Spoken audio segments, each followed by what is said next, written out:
ایک سنار کے انتقال کے بعد اس کا خاندان مصیبت میں پڑ گیا۔ کھانے کے بھی لالے پڑ گئے۔ ایک دن اس کی بیوی نے اپنے بیٹے کو نیلم کا ایک ہار دے کر کہا، بیٹا اسے اپنے چچا کی دکان پر لے جاؤ، کہنا یہ بیچ کر کچھ پیسے دے دیں۔ بیٹا وہ ہار لے کر چچا جی کے پاس گیا۔ چچا نے ہار کو اچھی طرح دیکھ اور پرکھ کر کہا، بیٹا ماں سے کہنا کہ ابھی مارکیٹ میں بہت مندہ ہے، تھوڑا رک کر فروخت کرنا، اچھے دام ملیں گے۔ اسے تھوڑے سے روپے دے کر کہا کہ تم کل سے دکان پر آ کر بیٹھنا۔ اگلے دن سے وہ لڑکا روز مرہ دکان پر جانے لگا اور وہاں ہیروں جواہرات کی پرکھ کا کام سیکھنے لگا۔ ایک دن وہ بڑا ماہر بن گیا۔ لوگ دور دور سے اپنے ہیرے کی پرکھ کرانے آنے لگے۔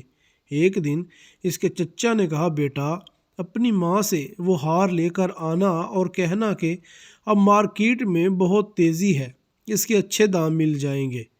ماں سے ہار لے کر اس نے پرکھا تو پایا کہ وہ تو جعلی ہے۔ وہ اسے گھر پر ہی چھوڑ کر دکان لوٹ آیا۔ چچا نے پوچھا، ہار نہیں لائے؟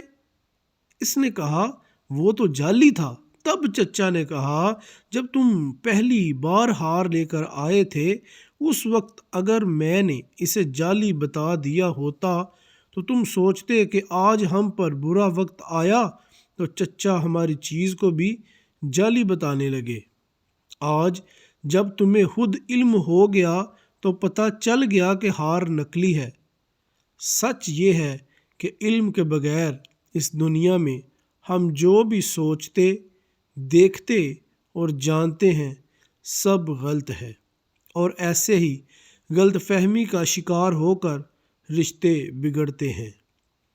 ذرا سی رنجش پر نہ چھوڑ کسی بھی اپنے کا دامن، زندگی گزر جاتی ہے اپنوں کو اپنا بنانے میں۔